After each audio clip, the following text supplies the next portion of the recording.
We go on. What about the rhythm? It's sinus rhythm. Okay, but tell me, with sinus, exactly. Good. What else? Um, Let me see.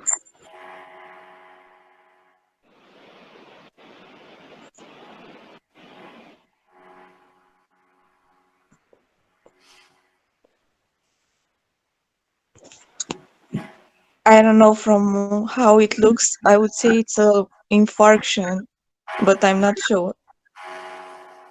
If it's an infarction, on which part of the ventricle, which wall is involved? Anterior? You ask me or you tell me? Anterior. Okay, it's anterior indeed. It's an anterior infarction, yes.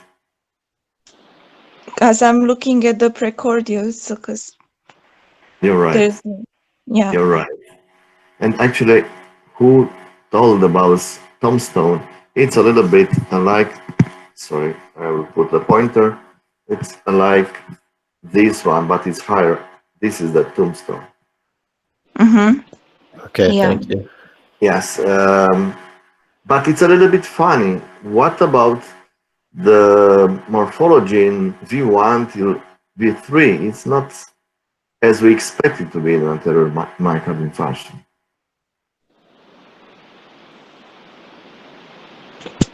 What is not classical, not typical?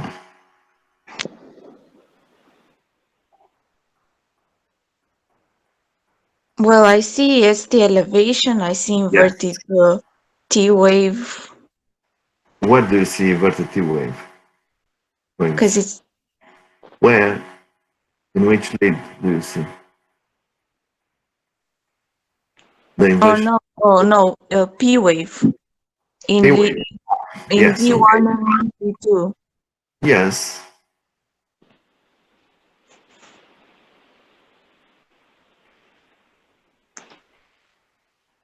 But the complex, if you measure the complex, it's It's wide. a wide, yeah. Look in lead one, look in V1. If you calculate is more than three small boxes, that means it's wide, it's not narrow. What Yeah. is the significance? What explains this wideness of the Church complex? Um,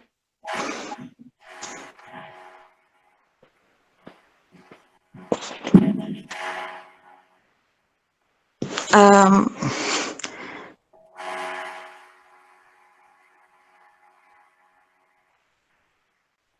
I don't know. It could mean, I think, a lot of things. It could be like, I know in bundle branch blocks, it's Okay. wide, or in hyperkalemia. Yes, but everyone has some specific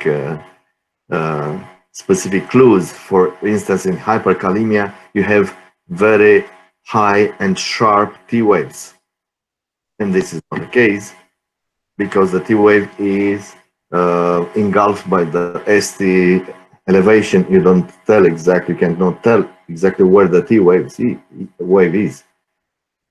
But about the Vandenblanch block, if there is a Vandenblanch block, which kind of Vandenblanch block is in this case, do you think? It looks like.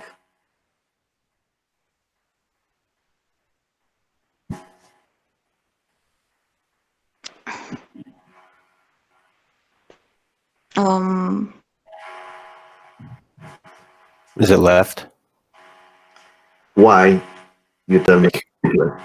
Because I thought for right bundle branch block, we look at just V1, but I don't see any RSRs. Or is that an RSR?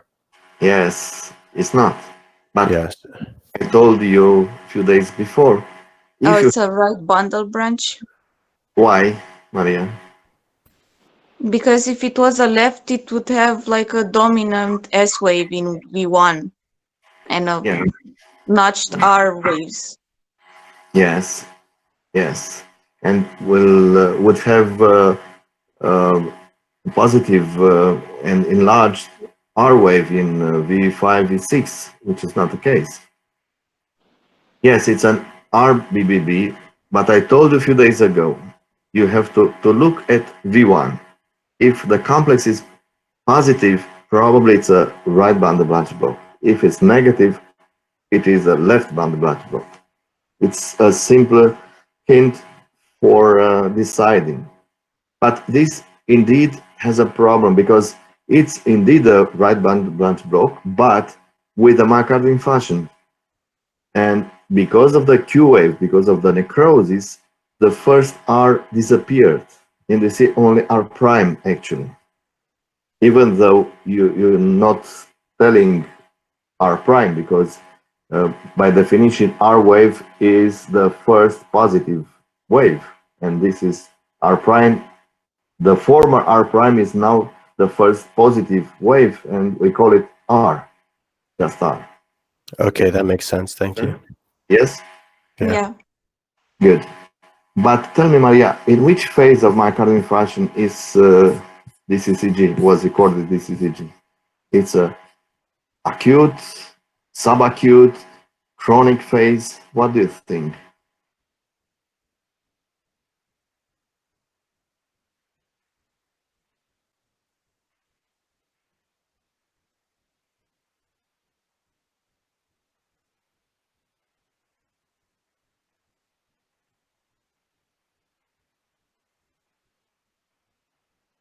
This usually is decided, examine the ST segment and the T wave. And when the ST segment is still elevated, we call it acute phase. If the T waves start to be negative, even though the ST is still elevated, we call it subacute phase. And when It's an acute phase. it's an acute phase indeed. When the ST elevated is not more elevated, irrespective of positive or negative T wave, we call it chronic. Okay? Okay. Let's take a look to this one. Excuse me. Yes, In the please. first one, there is a right atrial hypertrophy. Or I'm mistaken. Um, it's like that morphology, but you know, when you examine this, the deciding thing is how high is the P wave. If the P wave is more than 2.5, you can call right atrium enlargement or hypertrophy. If it's not, even though the morphology here, it's in lead one, at least it's very sharp, you cannot tell. The same is valid for mitral morphology at P wave. If it's by how to say by fight, how it's okay. I don't know the word. Biphasic? How? Biphasic? No, I mean with a notch. It's like that. Mitral morphology that Fit? Bifid. bifid. Yes, bifid. It's a little bit funny this was, but okay, this is okay. If it's bifid, is mitral morphology, but if you don't have uh, enough duration, that means more than 3 small blocks, 0.12 seconds, you cannot tell about left atrial enlargement. Okay? And All right, thank you. back to this case, seems to me to be 2 small blocks, not 3. Probably it's not. Okay, I will go to the next one and I'll ask you. You see the next one or not? Yes. Yes. You see the next one? Yes, good. I will ask the next student who is Maximilian. Yes. About this one. We already discussed this, but tell me again.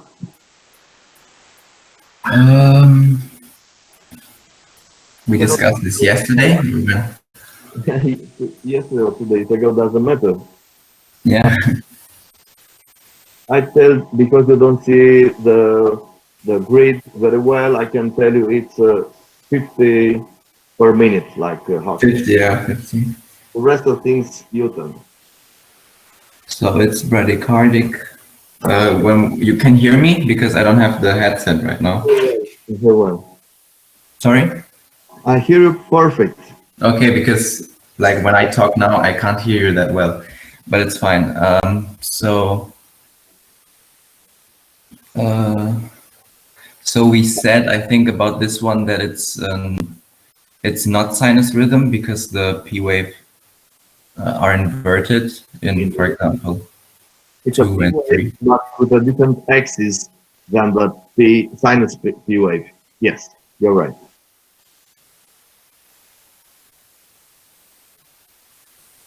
I don't right now.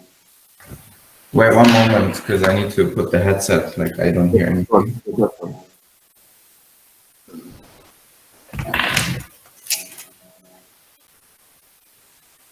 Okay, now I have my headset. The axis you said, I should say next. You tell me. Yeah. So it's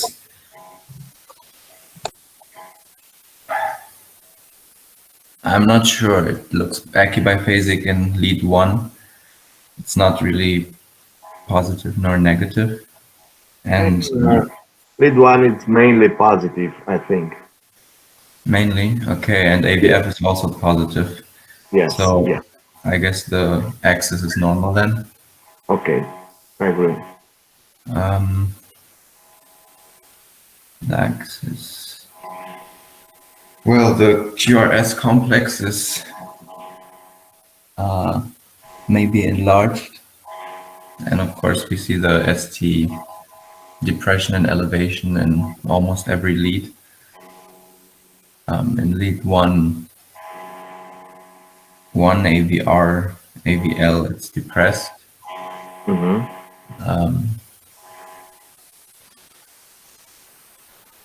So it's depressed on the, I think, left side of the heart, and it's enlarged inferiorly in the inferior leads 2, 3, and AVF. And for the precordials, it's positive in V1, depressed in V2. Positive means elevated. Elevated, yeah, excuse me. And all the left leads, so V3 to V6, it's elevated. Okay. And put the point on the conclusion. What it is? What do you think? All of these changes are explained by one single disease. Can you tell exactly which one is this? The myocardial infarction on the left heart, on the left wall. What is the left wall?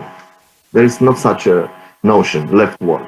The left ventricular wall. Left ventricular wall, yes. Usually, most of the myocardial infarction are in the left ventricular wall. We discuss mainly about this kind of infarction, only seldom about right ventricular or atrial infarction.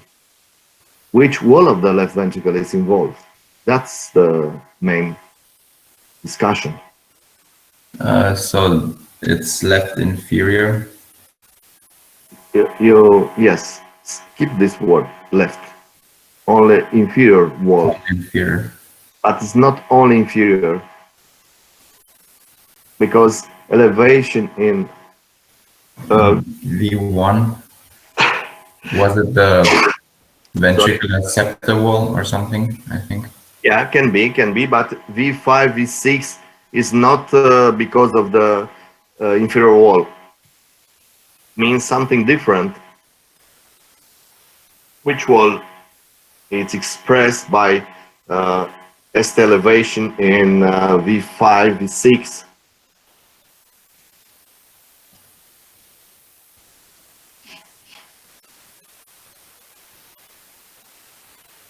Which wall? Maybe even a bit posteriorly.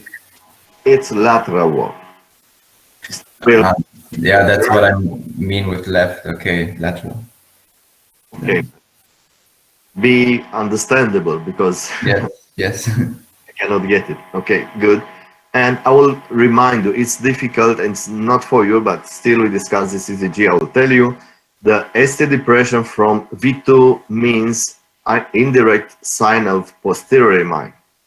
And the ST elevation in V1 is a sign of right ventricular infarction. And actually, to diagnose this right ventricular infarction, we have to do posterior right precordial leads as well. That means the same like in left, but you put it on the right chest. Okay, not bad. Good. I'll go to the next one. And the next student, which is the next student, you know, is Ovidio. Yeah, I'm here. Yeah.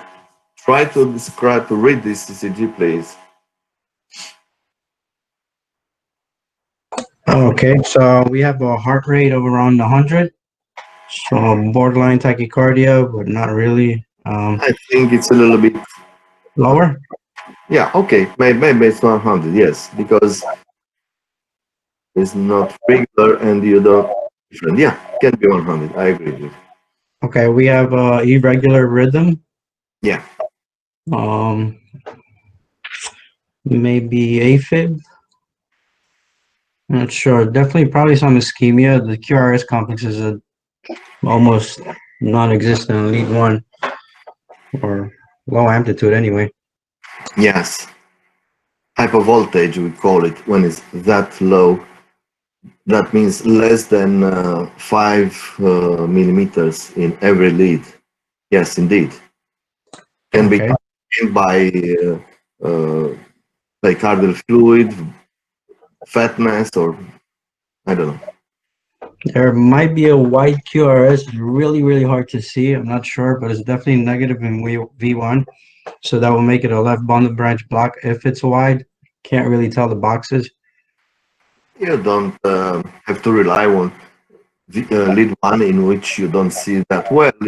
For bundle branch block, you have to look mainly in the precordial leads and actually see well here, Okay, or better.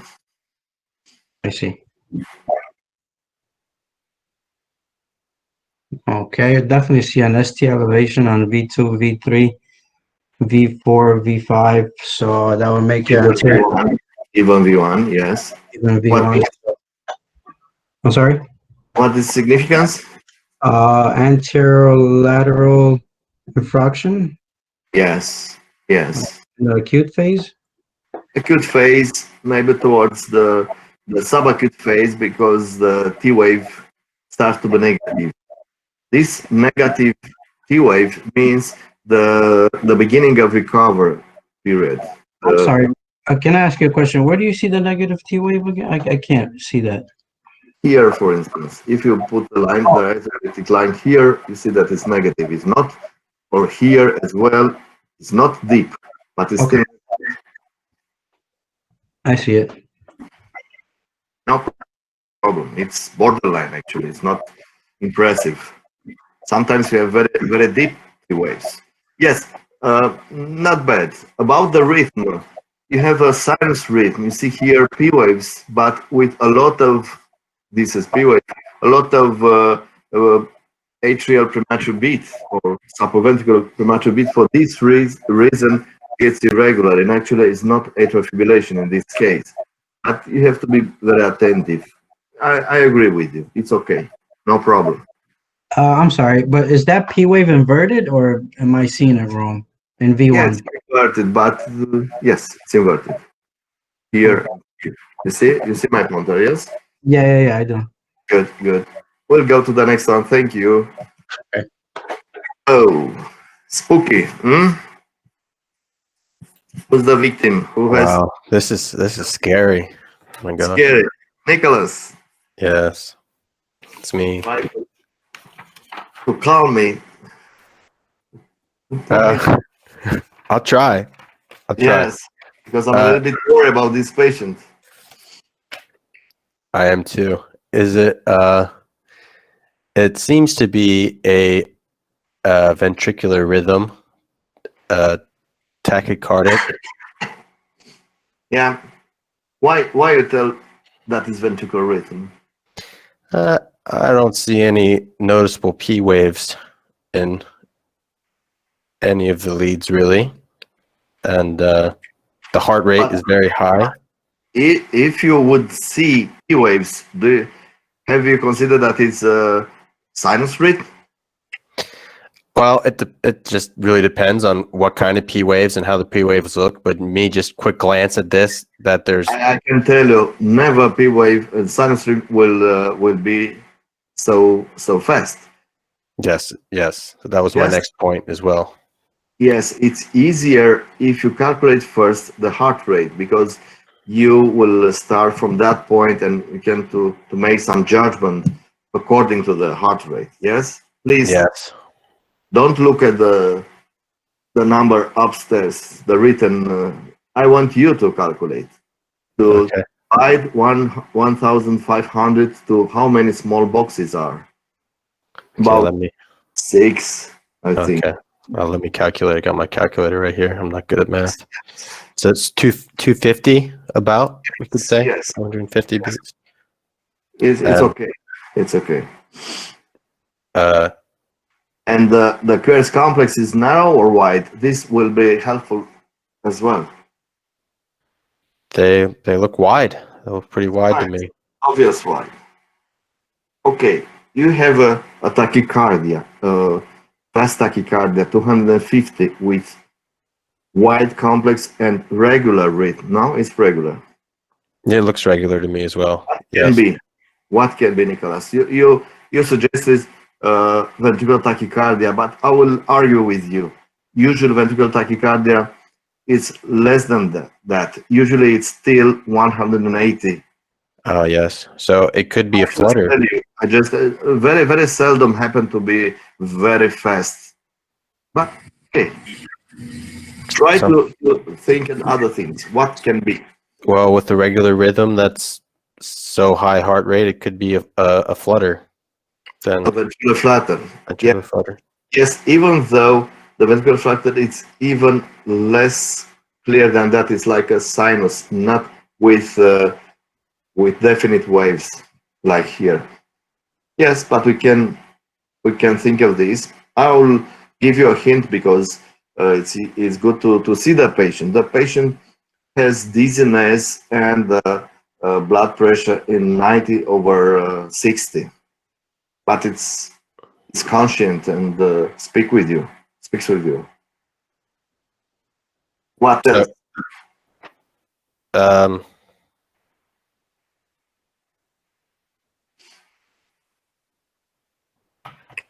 I guess some of the leads look notched. Yes, there are. In a lot of cases, when the QRS complex is enlarged, there are some notches on waves. Yes, it's part of the enlargement of the QRS complex. I can tell you something. Sometimes there is a supraventricular tachycardia, which is conducted with Banderblanch-Brock because of the high rate, or it's a supraventricular tachycardia with an old Banderblanch-Brock. Do you think, if it's the case here, which kind of supraventricular tachycardia can be? I mean, supraventricular tachycardia means sinus rate, paroxysmal supraventricular tachycardia, atrial fibrillation, and atrial flutter. Okay. The PSVT. Yes, we can think about it, but usually is too high the heart rate for this one. The PSVT is usually 140 till 220. This is the range of heart rate. Okay. Oh, you are closer. It's not easy, but with knowledge and clinical judgment, you can find the answer finally. So it's not the supraventricular flutter. Supraventricular flutter. Yes, actually, this is the answer because fibrillation is not, because it's regular. Supraventricular flutter, that means atrial flutter, we call it, can be and we call it one-to-one, one atrial flutter. That means without blockage at the AV node level. Every atrial beat is transmitted immediately to ventricle. You see? And usually the heart rate cannot be 300 like usually it's the atrial rate. Usually it's 250. And the complex is enlarged because such a high rate cannot be conducted with a narrow complex. Okay, good. I have a question. Yes, please. What's the difference between the atrial flutter in this case and the ventricular flutter? Like how we can make the difference between the two? This one, this is the ventricular flutter. Ventricular flutter, it's a sinus. You cannot tell about the different waves. It's like that, and you can take a look to the patient. Actually, a ventricular flutter is cardiac arrest. The patient has no effective cardiac output and is in stop. You have to resuscitate the patient. Those a patient with these, it's only mildly effective, even though it's very rapid. Usually have dizziness, faintness, but not more than that. But this is dying. Okay? Okay, thank you. Okay, and I'll show another one which is very nasty. Who is this? What is this? Who knows? This is even nastier. Is this the tornado? What? The torsades? No, it's not. Ventricular fibrillation. Ventricular fibrillation, indeed, yes.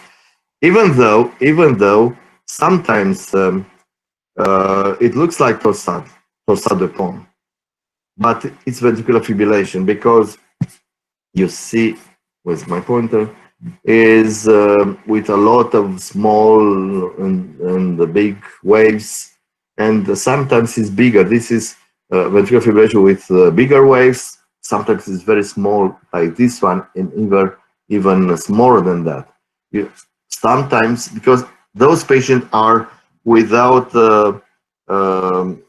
cardiac activity, I mean, without efficient cardiac activity, the ventricle is only fluttering without actually send the blood in the aorta. And sometimes the only minute waves, and you wonder if it's a systole or ventricular fibrillation. Ventricular fibrillation, it's more convenient for resuscitation because you give a DC shock and you have the chance that the patient will enter in an effective rhythm, usually sinus rhythm, but can be uh, uh, atrial fibrillation or something else. Okay, good.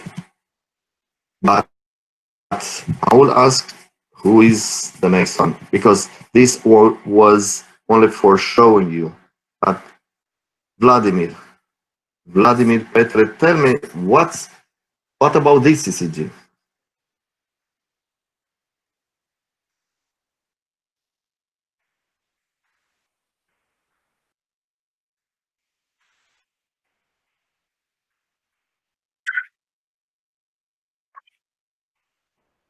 Mm-hmm. Agree.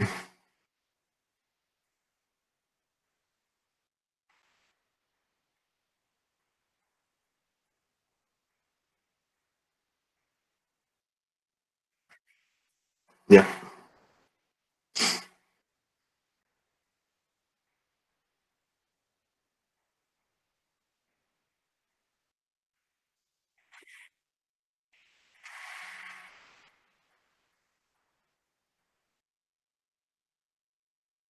Yes, it's normal.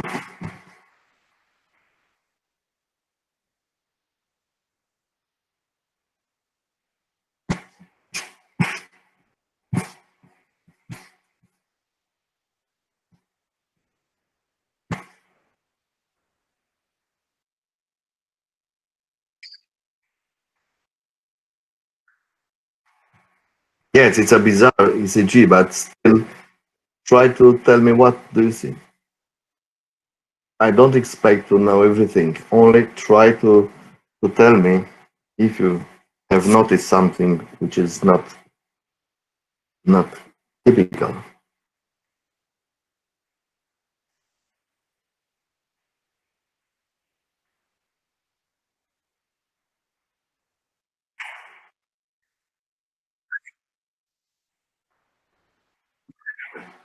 If you tell that is that thing you would have to have uh, an enlarged complex. That means more than 3 small blocks, which I don't see.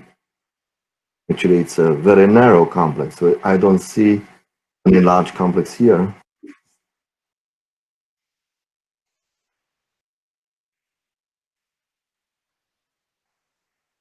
No, yes, but it's not enlarged.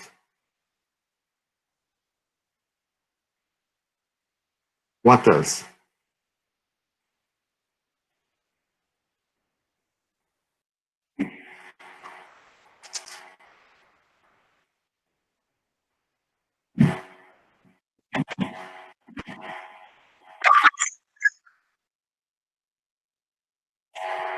Yeah.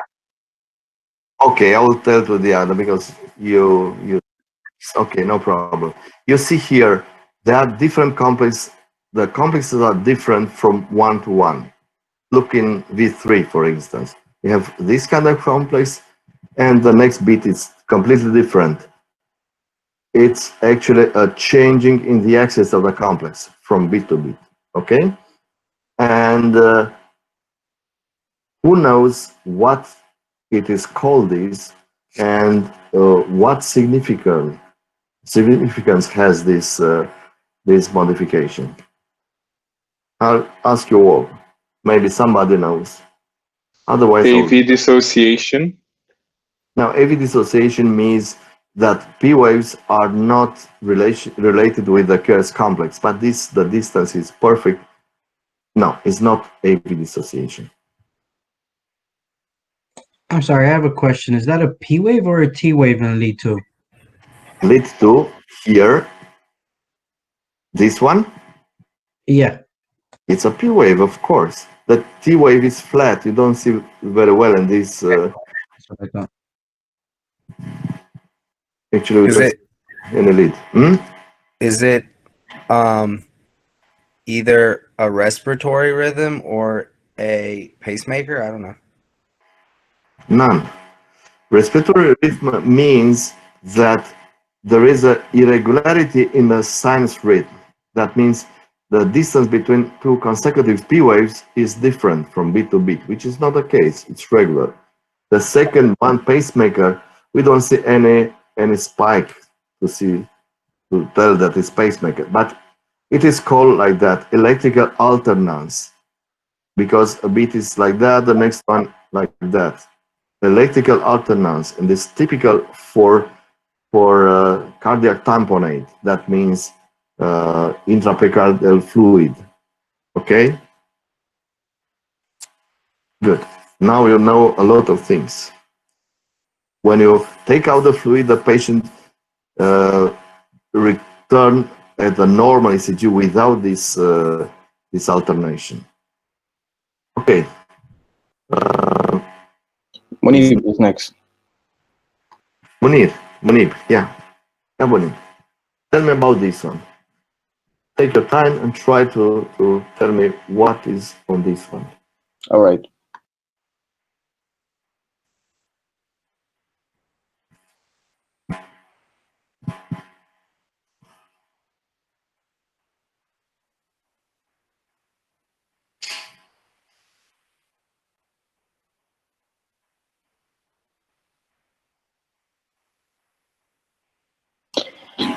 First of all, it's a sinus rhythm. Yeah. The patient has tachycardia. It's around 150. It's too much, 150. I want you to calculate exactly how it is. 1,500 divided by how many blocks are between two consecutive. All right. bits, please. I want to see if you know to calculate this. No problem. Yes.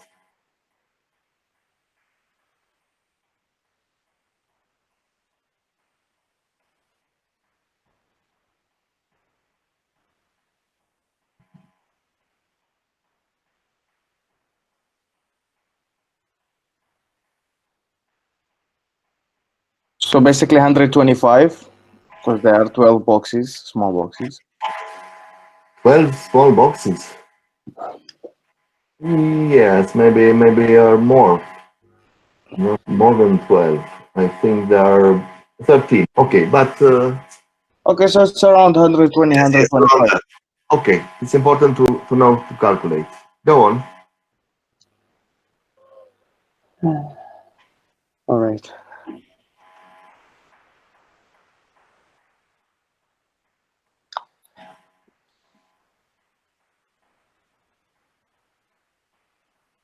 There is a curve B wave in V1, but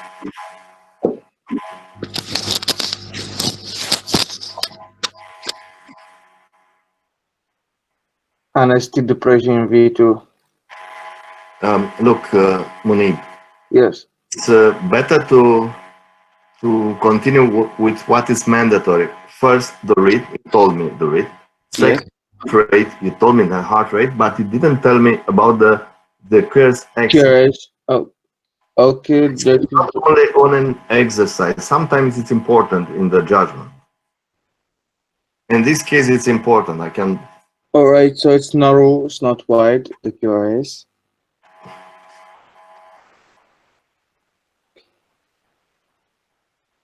Yes.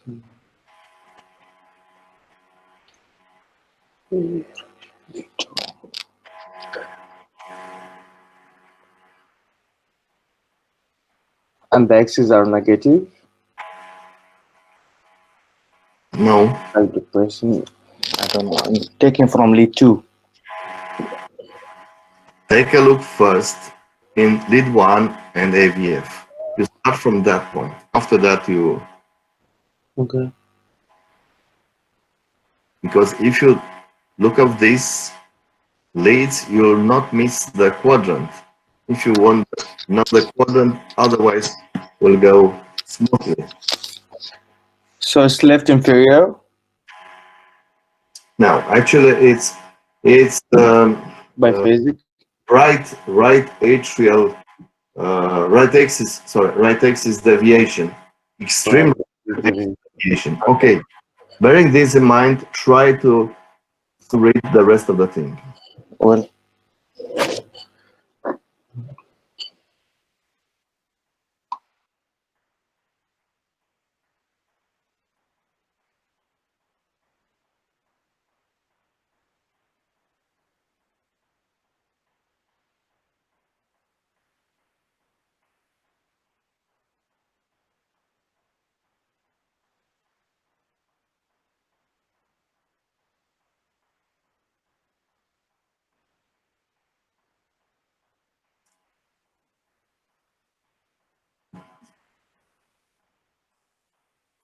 Come on, Monique. If you don't know, I will go to the next student. well, honestly, I don't know. It's out of my knowledge. Good. Elias, can you tell me something or not about this ECG? Elias.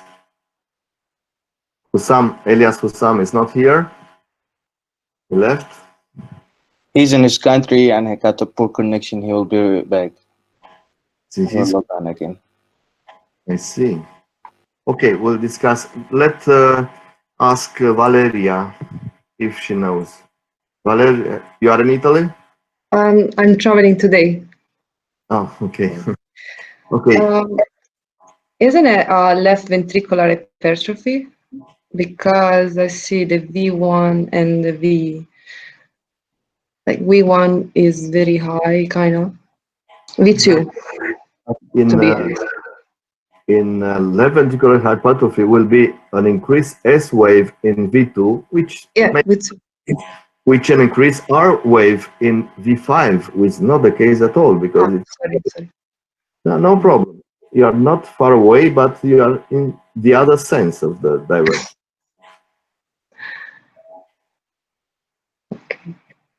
Tell me about the P waves. It's a science read indeed, but a little bit peculiar. Sorry, can you repeat again? A little Look bit? at the P waves. Yes.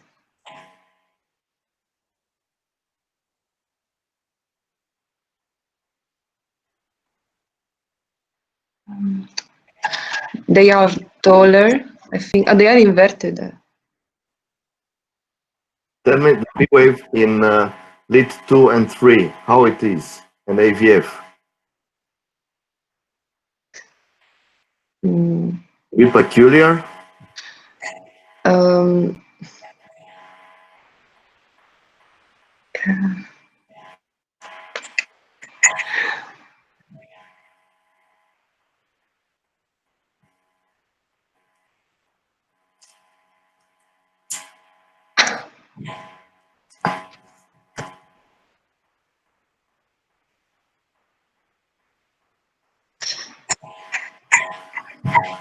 Okay, go on. Olivia, do you know? It has a higher amplitude, Yes. so probably right ventricular hypertrophy. Olivia, tell me again. It has the P waves have higher amplitude. Yes. How much? Yeah. You have to tell me exactly how much is the amplitude. How many small blocks, millimeters? About 4. Exactly. And what is the meaning of the increased amplitude of the P wave? Sorry? We are on the street. Mm-hmm. How signify this increased amplitude?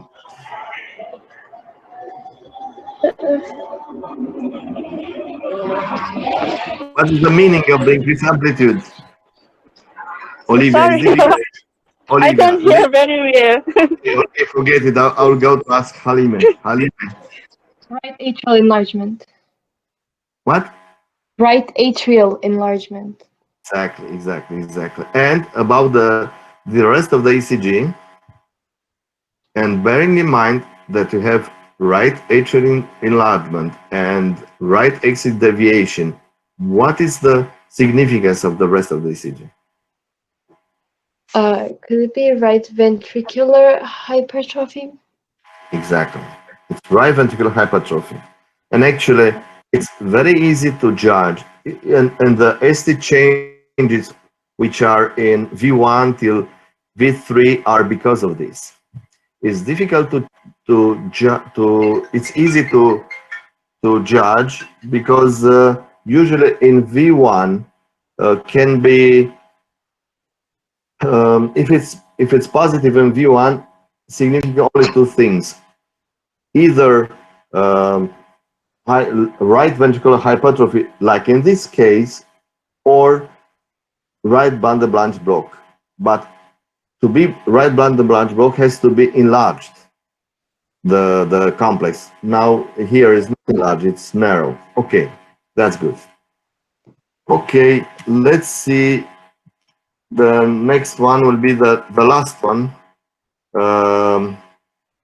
Ece, can you tell me something about this?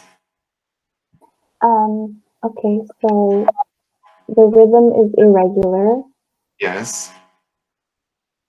So should I make an average heart rate?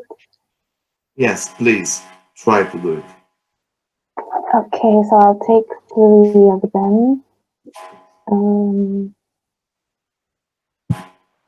Around 10 squares in the first, 17 in the second, around 18 squares in the third one.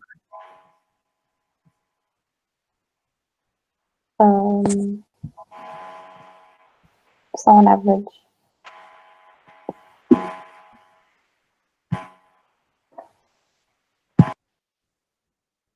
Around 100 beats per minute. Okay.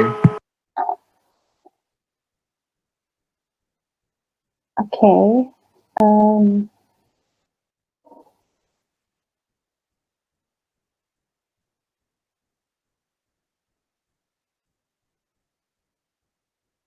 It's hard to see a P wave.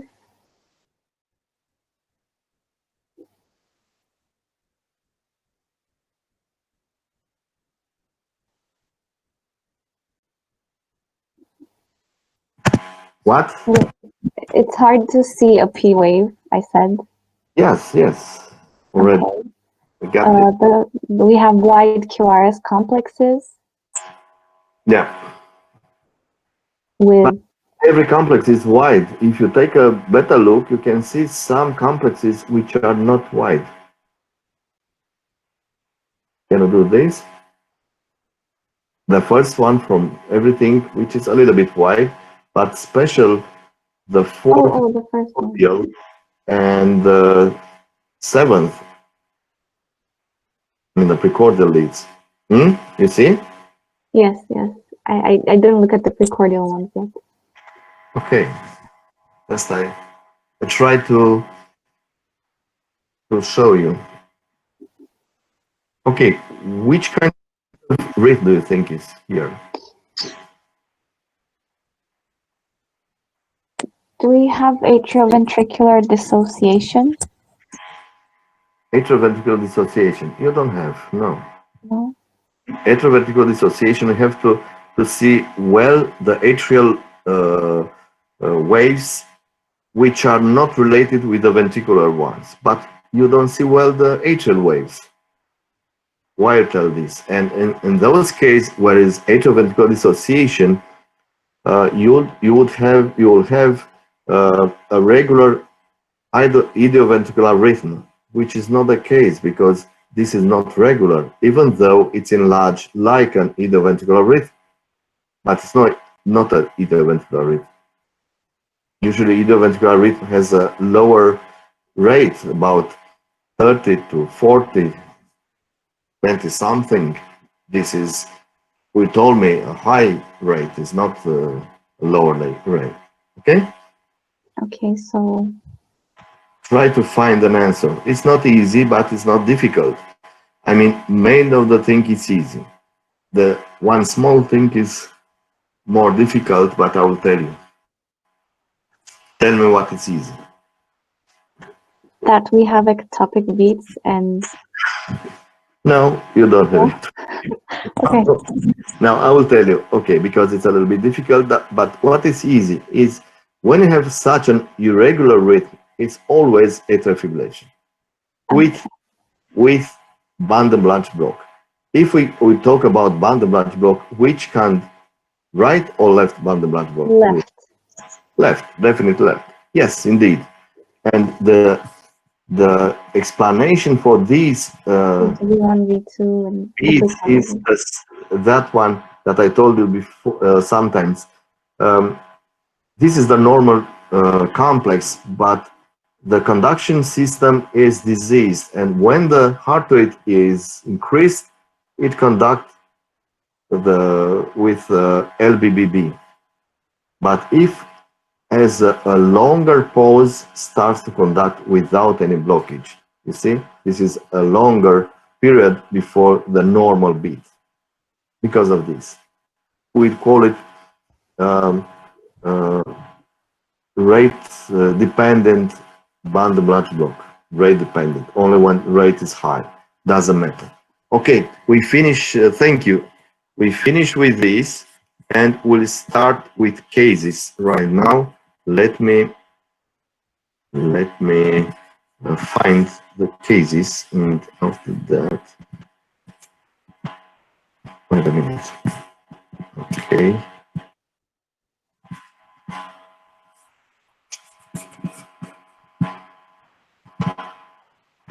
A moment. You don't see the case, no? No, we still see these No, no, no. Okay, okay. I stop it, and I will start with the other one. One moment. Okay, good.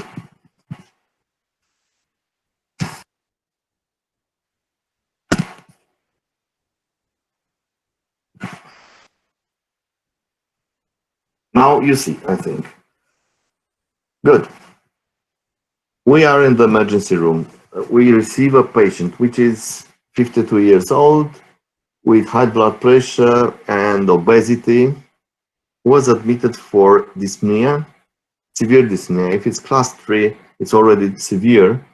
Okay, physical examination, normal blood pressure, probably under medication, on medication, heart rate 100 per minute, a systolic murmur in the mitral area, the 3rd degree, with axillary radiation, jugular distension, hepatomegaly, lymphedema, pulmonary raise.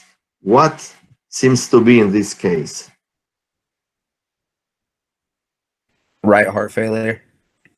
Right heart failure, agree, because of the systemic engorgement, hypermegaly, jugular vein distension, okay, edema, but left. Mitral regurgitation as well.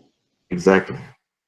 Mitral regurgitation as well, because you have some left heart failure as well. You have pulmonary raise. Usually, this is because of the left heart. Okay. This is a ECG. What is different on this ECG? It's a sinus read, yes.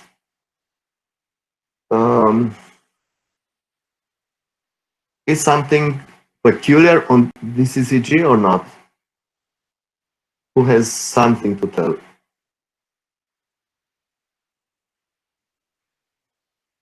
Nothing really. It's a little bit tachycardic, but not much. It's less than 100. It's about 80.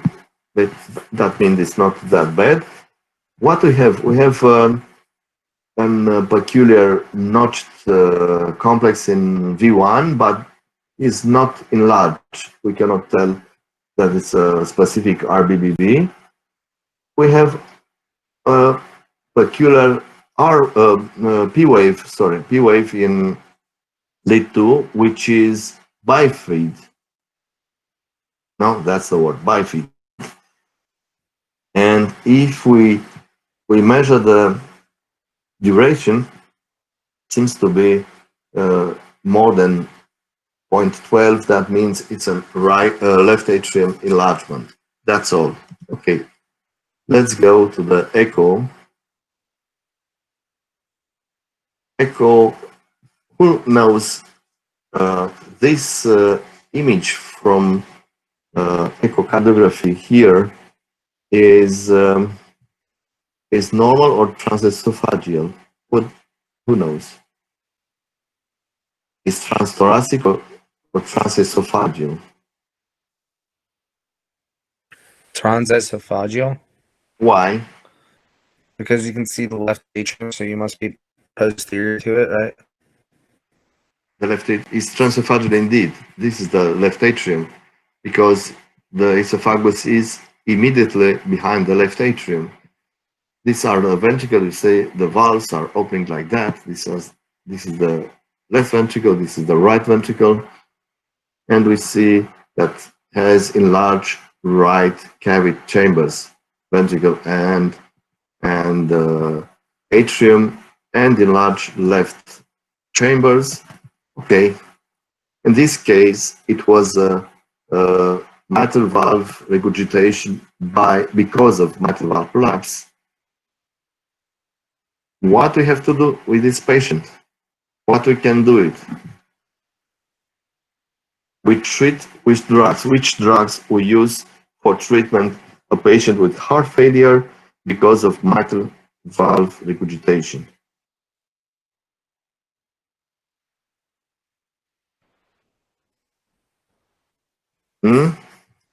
What drugs do you use? It's a patient. Your patient is coming to the emergency room with dyspnea, and you already put the diagnosis that it's this one. What to do with the patient? Yes. Anticoagulants, so we don't have any thrombus. It's not mandatory to give anticoagulants because it's not an atrial fibrillation. In a lot of cases, the mitral regurgitation is associated with atrial fibrillation, but not in every case. And because of speaking about anticoagulants, anticoagulant therapy, mainly in mitral stenosis, you have to give. I mean, mitral stenosis is very Beta blockers? What? Do you use beta blockers? Yes, but let me finish with this. Mitral stenosis is associated with atrial fibrillation in almost every case. That means you have to give anticoagulants, but on the other hand, mitral stenosis per se has to be anticoagulated because can have systemic embolies without atrial fibrillation sometimes. That means mitral stenosis, yes, but mitral regurgitation, not in every case. In this case, no. You told me about beta blockers. Why? Can be, but why?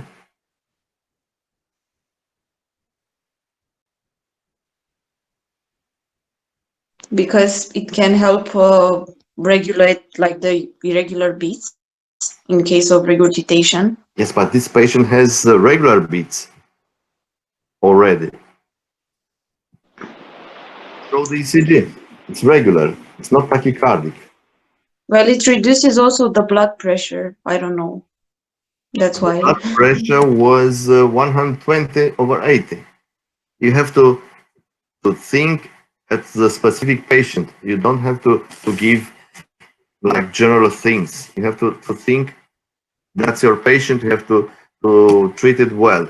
It's not increased heart rate. Antidiuretics, maybe? What?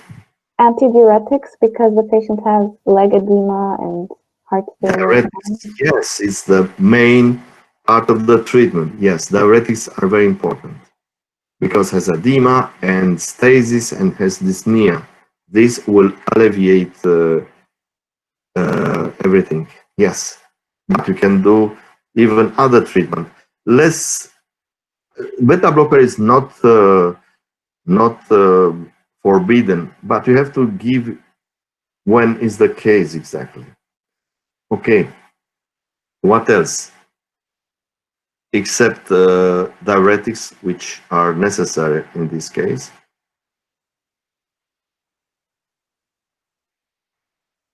Usually there is another class of drugs which it's used very much in mitral regurgitation and heart failure. It's a class of ACE inhibitors. ACE inhibitors are good in heart failure, but they're good in mitral regurgitation as well because they decrease the aortic pressure. That means that the left ventricle will send less blood in the atrium and more in the aorta because the blood pressure is lower. Okay, good. But we treat the patient, and for the moment it's better. But for the long time, from the long run, what can be the treatment for this patient? Surgical. Surgical. Okay. And before surgery, we usually, because the patient is older than 45, we usually have coronary angiography, which is normal. And I will tell you something about surgical treatment in valve disease. Okay. You know, more or less all the valves are on the same plane. Not perfectly, but let's say. And they are connected by strong fibers, collagen fibers, and actually we call it the fiber skeleton of the heart. And except this, this skeleton gives the first part of ventricular septum and the first part, the superior part of ventricular septum and the inferior part of the atrial septum. For this reason, you can have membranous ventricular defect. That means it involves this conjunctive part of the septum. But on the skeleton, the most solid, the most how to say resistant part of the valve is the annulus. The annulus is fibrotic and is very strong. The valves, the leaflets themselves are inserted on this annulus. And when you do a surgical resection, just you cut all the leaflets and you stitch a prosthesis by this annulus.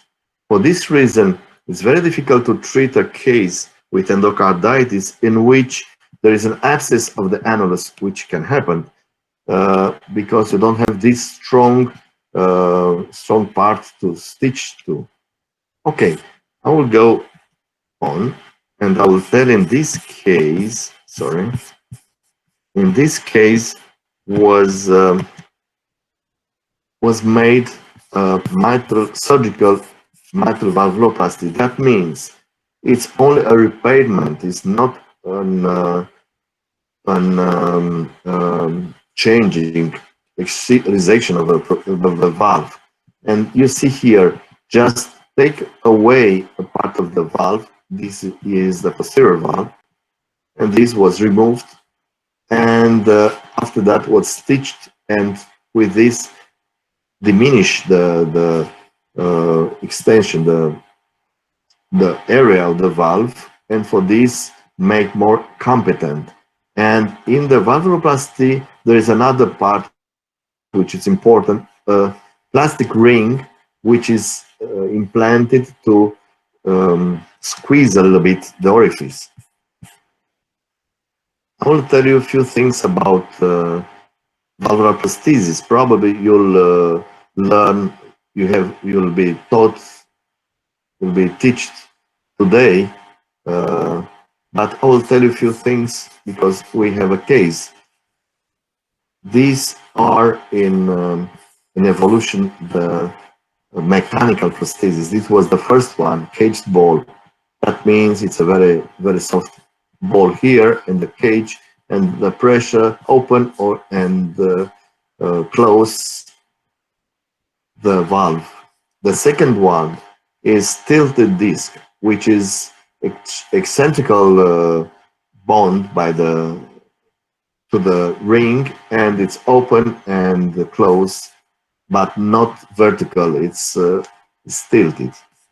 And what is used mainly today, it's a B-leaflet with two parts of the, let's say, two windows, how to say, two discs. Okay. And these are biological prostheses. These are made with pericardium or with animal valves, which are put on the metallic structure. And this is without metallic structure. It is called stentless. And these are what we already saw, this B-leaflet disc and this tilted disc. And finally, these two are aortic prosthesis biologic, like this one, you see, which are implanted by endovascular way from TAVR or TAVI. We call it in Romania TAVI, but in America, the name which is used is TAVR, mostly. Okay, you see. This is expanded with a balloon. This is auto-expanded. That means it's maintained close and with a cover. When we take away the cover, the valve expanded by itself.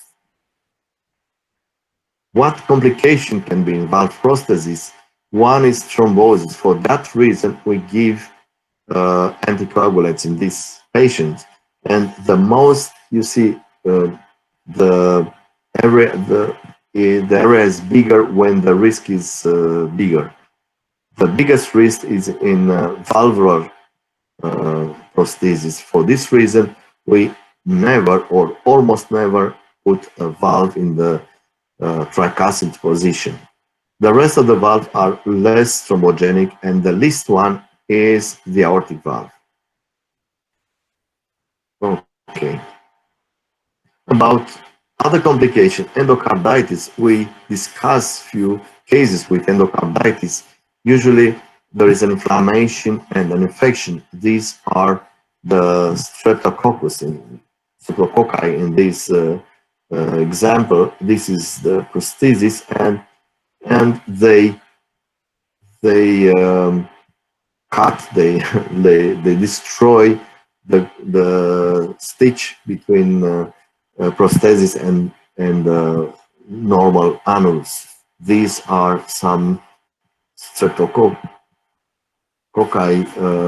on the valve, and this it's a exchange, it's a valve which was taken out by surgery, and these are the vegetations. Okay.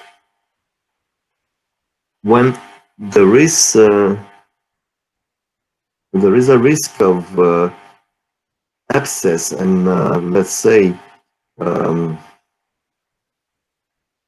I don't know in English, the valve to be uh, to um, to lose the connection with the tissue because of abscess. Usually there is a very peculiar, very I don't know, inoffensive sign. These first degree BA AV block, first degree AV block, because the conduction system is in the same part with the annulus. It's in the same fibrous skeleton, and for this reason it's affected, and this is an early sign of abscess, and you have to do echo and you'll see better with this. About mitral valvuloplasty, like in this case, this is the most frequent type of valvuloplasty. It is taken away a part, it's quadrangular dissection of the posterior valve. After that, you stitch it together, and the valve became better. And this is with the implantation of a ring that you already seen.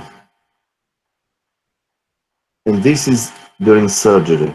You see, this is the mitral valve, anterior mitral valve, mitral leaflet, and this is posterior, and you see how the stitches are put it. Usually the surgeon have special lenses to see better, because it's a small field, small operatory field, and you have to be very sure on your hand when you do this thing. Okay,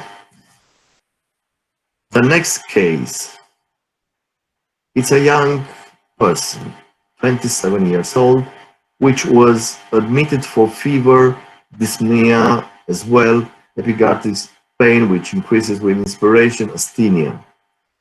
No history. When it was in the emergency room, has low fever, and it's tachycardic, no apical impulse, and distension of jugular veins, no pulmonary raise. ECG, it's like that. Who tell me something about this ECG? I try to find someone that's Esra, Harambi. Can you read this ECG for me?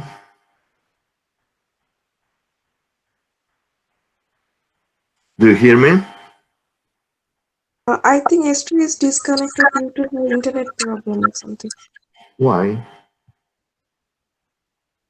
She said like she's entered the meeting and she left. Again, she tried to enter. She left. Okay. Majid, Mohammed, can you tell me? Majid. Okay, this meeting has a specific duration. We cannot go. I don't think he's in the meeting anymore. I see, but I don't understand. You made a presence, and after that they are going. It's not normal, this thing. Okay, let's try with Lorin Suleiman. Yes. Okay, try to read me this ECG.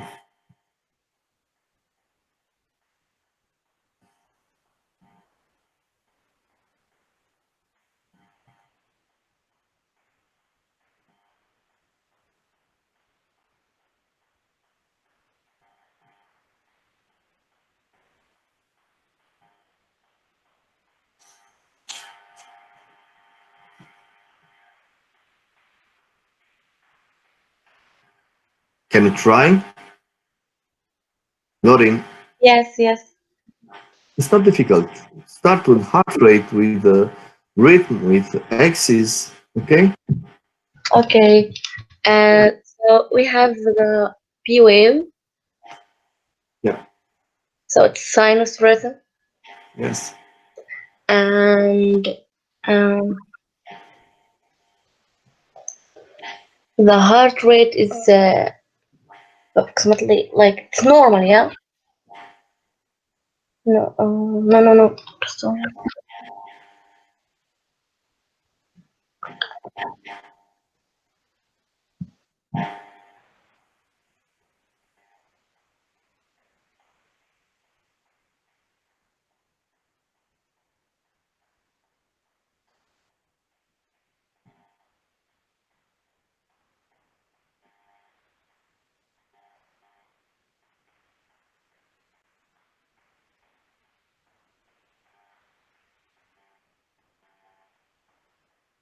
Come on.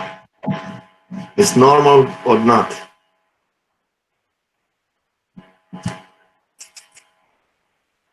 Lorin, do you hear me? Lorin, do you hear me? Hello. He just left the meeting. Why? Maybe poor internet connection. I don't Okay. know. Muhammad Suleiman, can you try? Yes. Yes. Lorin told me that the sinus rate, I agree. It's a quadrant, I agree. How is the heart rate? 1 second, please. Of course.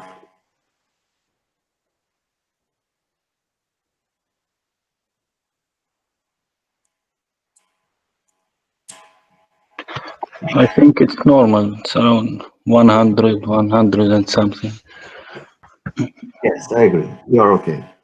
And do you see something else which is not normal on this ECG?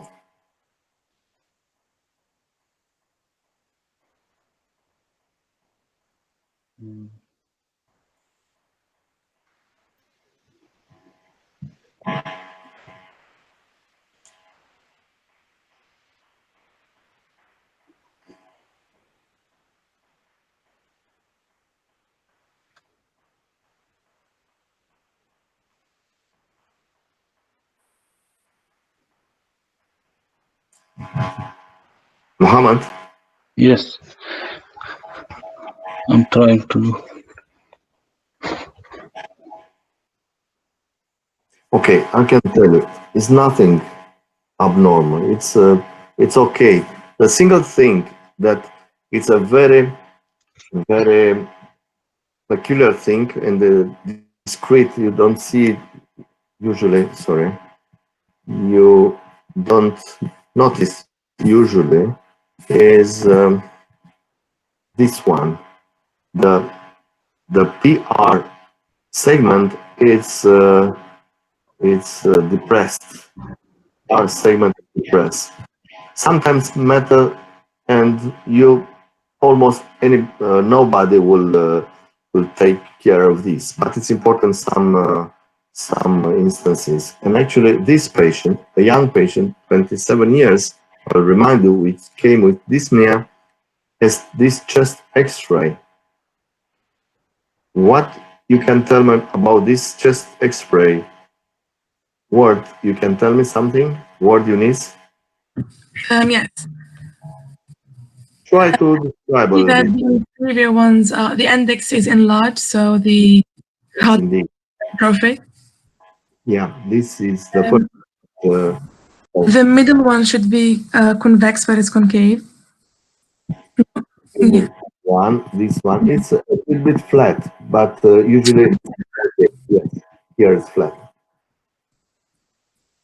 Okay, great. Also congestion of the lungs. There is a congestion of the lungs. Yes. What else? Good. Seems to be the lower right arch to be enlarged and the lower left arch to be enlarged. Yes, it's a global enlargement of the heart. Good. What is the diagnosis of this patient? What can you tell me? Can you think about? I put it the most probably there.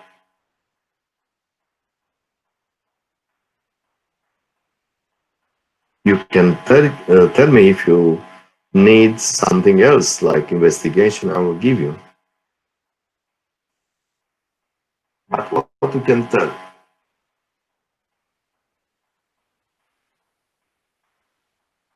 Okay, I want you from you all,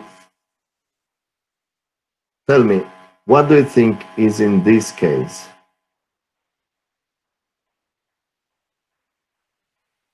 Who has an opinion? I think congestive heart failure. Can be. It's an increased heart. It's not very tachycardic. Has dyspnea. Can be. The PR depression could be a sign of pericarditis. PR depression can be a sign of pericarditis. Sometimes is depressed in the atrial infarction, which can be associated with lateral or inferior infarction, but it's rare. Most of the cases, exudative pericarditis indeed. And the echo we did echo showed that this is the case indeed. This is the heart, and this is the space outside the heart in the pericardium. There is a transechogenic space, we call it a black space between the heart and the pericardium. That means it's the fluid. And this is a specific technique of echography. It's M mode. That means it's only a beam and record everything in this beam. It's like that. But the important thing is recording of the movement. This is the beam and this is the time. What's happened with every point during time. And this shows that there is a fluid as well. And that was the diagnosis.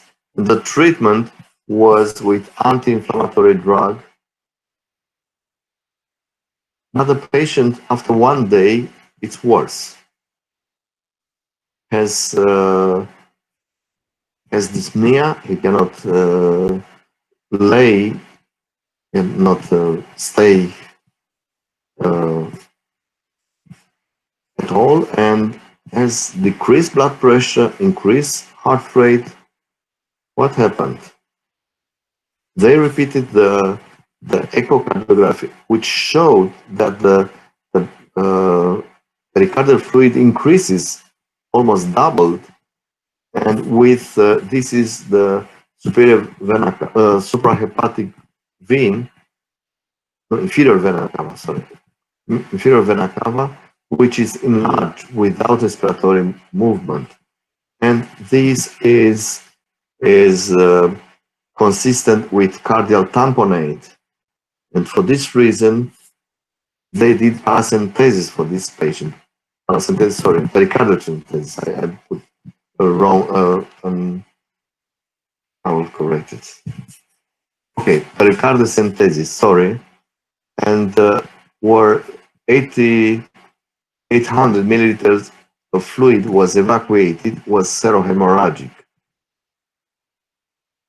What can be the explanation for this pericarditis and fluid exudative pericarditis? Who knows? Who can think at some etiologies which can explain the pericarditis? Everybody who has an idea.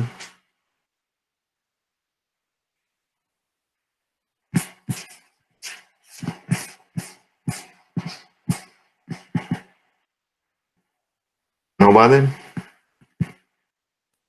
Cancer, maybe? Cancer can be. For this reason, it's important to see that there are not atypical cells. Uremia? What? Uremia? Uremia, yes, can be. Uremia usually not in every case, of course, but in a lot of cases can have pericardial fluid, and actually it's a strong etiology for tamponade. Okay, what else?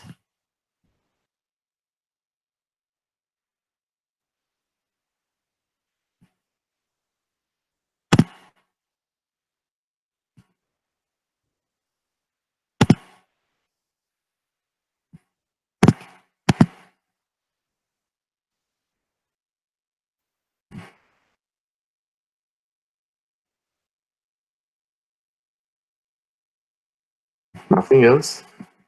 Okay, the most frequent causes for pericardial fluid is viral infection. Viral infection and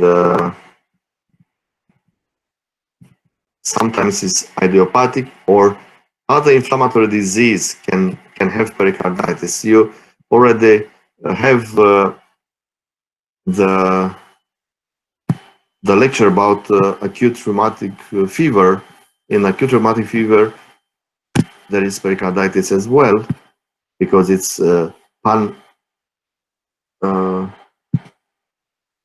pancarditis. No, that means myocarditis also. No? I don't want this one. And in tuberculosis can be very frequent, these pericarditis.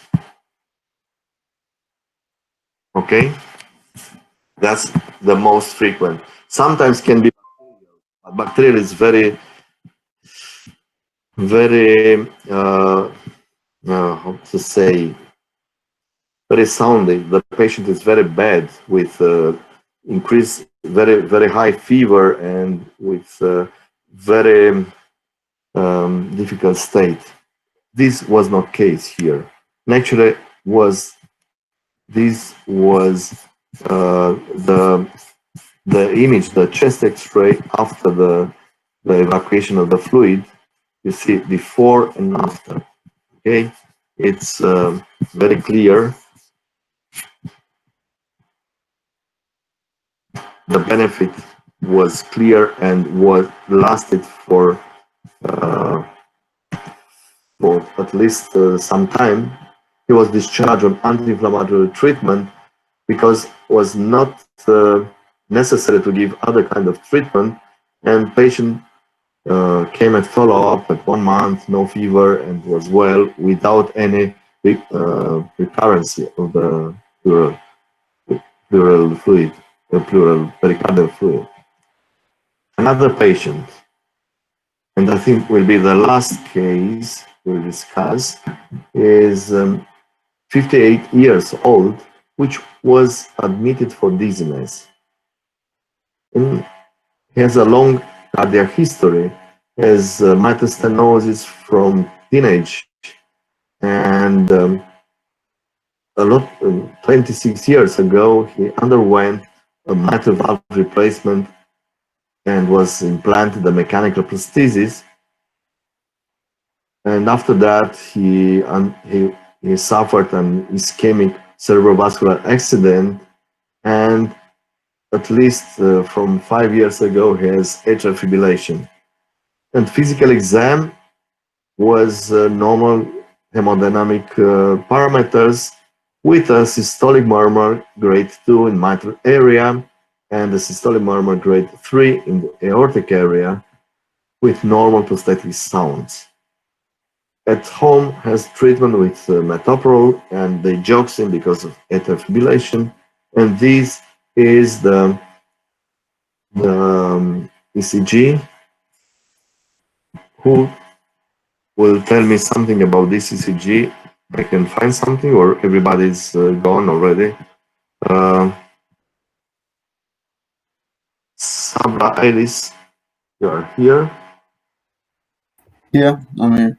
Elias, sorry, Elias Sabra. Try to read me this ECG, please. Okay.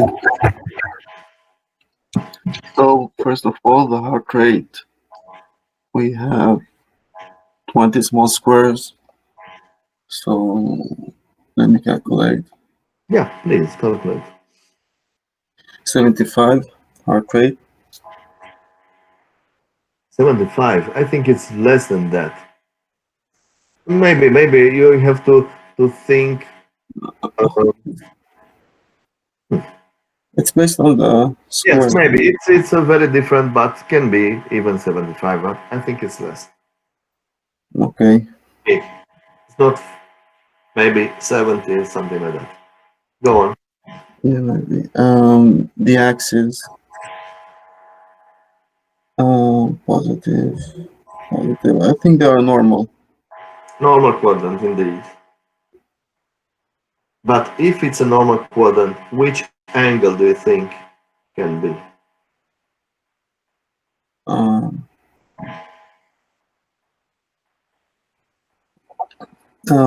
What do you mean by which angle? Which angle? Which degree? Which degree? Oh, okay. I made a mistake. How many degree? Because if you tell only normal quadrant is not enough for the exam, this is the first. Second step is to tell exactly how many degree is the axis. Let me just look again.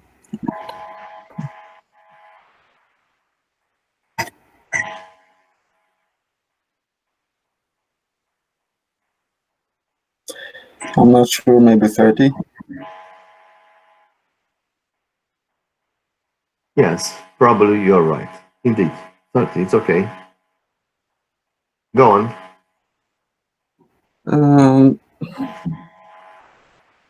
I can see a very weird T wave and the lead to T wave. Yeah.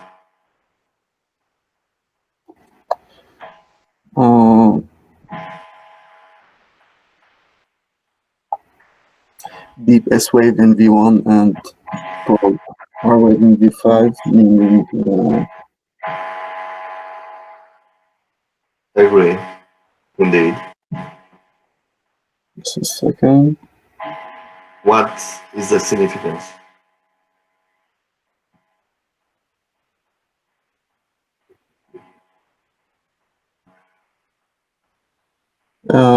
There's a left ventricular hypertrophy.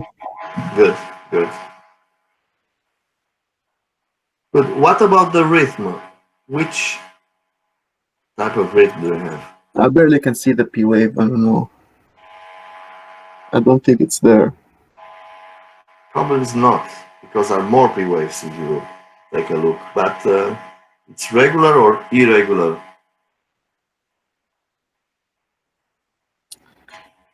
Yeah, it's irregular because I see on the 1, 2, 3, 4, 5, 6, 7. Yes, indeed. It's, Tell me, what is this? I will show you. What is this beat? Can you tell me?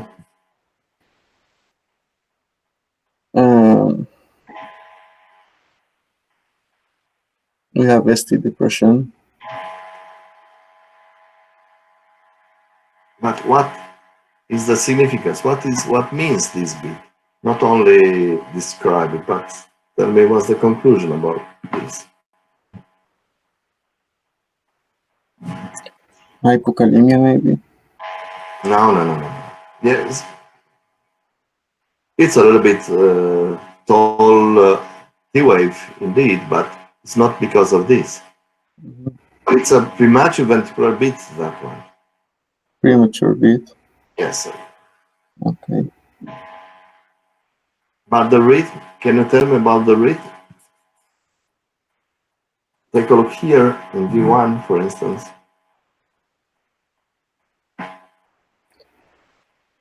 There's a missing beat. Now, this is an atrial fibrillation. Even though in V1 it looks like a flatter, it's an atrial fibrillation. That explains the irregularity of the rhythm. Mm-hmm. Okay, let's go on to the next slide and to see what's happened with this patient. Okay, this is the chest X-ray with Sahar Tatur. Can you tell me something about this X-ray? Are you there? Yes, yes, I am here. The index is high. Yes, it is.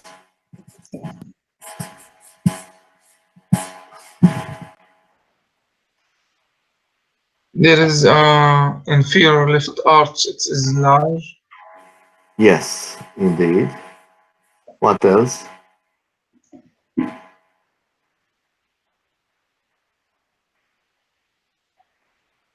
There is a congestion in the lung. What? Congestion lung? Yes, it is not very much, but the highly are increasing indeed. What about this arch? Middle arch left. It's enlarged. It's enlarged. Has to be concave. It's not concave anymore. It's enlarged. Yeah. On the lateral view, what do you see?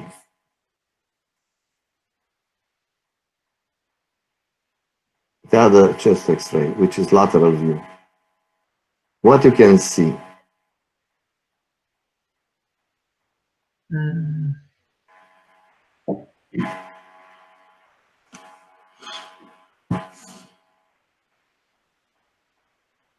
We can see here the sternal stitched wires. That means the patient has an operation, the cutting of the sternum in the past, because we know that the patient has a prosthesis. And here we can see the prosthesis itself. You can see. You see the prosthesis? The valve prosthesis or not? Yes. Okay. Can you tell me which kind of valve prosthesis is this one? What I show you previously, before the hour.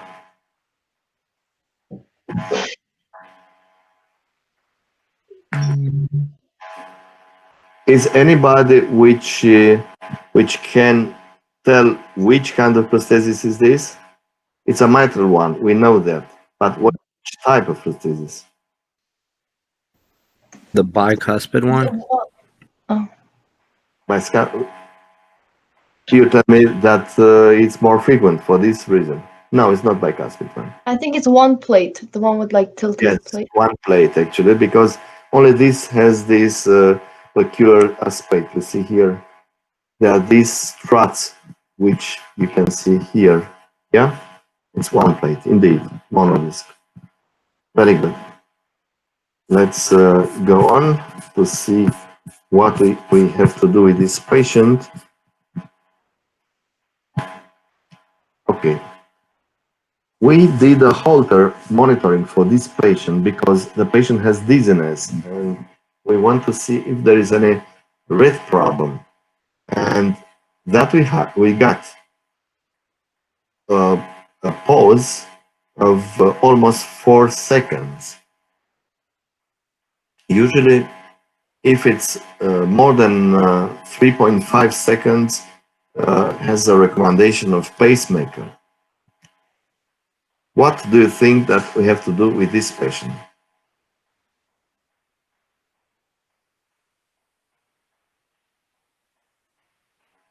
Is your patient, you have all the data that I told you, and you have to take some decisions. The patient is on anticoagulant therapy. The INR was not shown, but it was in the normal range, the therapeutic range, what to do with this patient?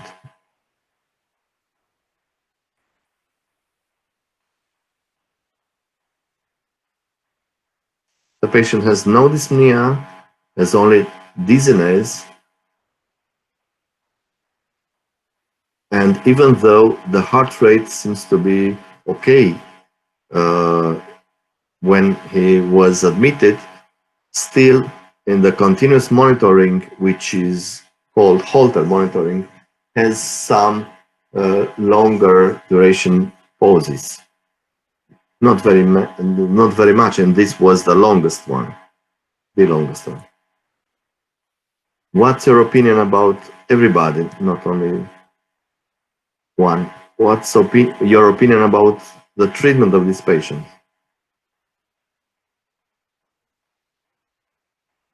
Nobody? Okay. First of all, we have to know better if the patient has a problem with his heart because the patient have aortic stenosis murmur, and aortic stenosis itself can be a cause of vertigo and syncope. But on the evaluation, echo evaluation was only mild aortic stenosis. If it was severe, probably the patient has to be reoperated with a new valve, put it in aortic valve, but was not the case. This mild intraprothetic mitral regurgitation is normal in a valve if it's mild indeed. Okay, what else? The patient has taken digoxin. Digoxin level has a very narrow, digoxin has a very narrow therapeutic range. And for this reason, if it's too much, can be a digoxin intoxication, which can cause pauses as well, and ventricular tachycardia, on the other hand. And should we put a pacemaker to this patient or not? You are very quiet, silent. I don't hear anybody. Can you tell me which is your opinion? Maybe yes, just like as preventative, because like if he had once, he might have again because he has a lot of heart problems. Yes, can be position.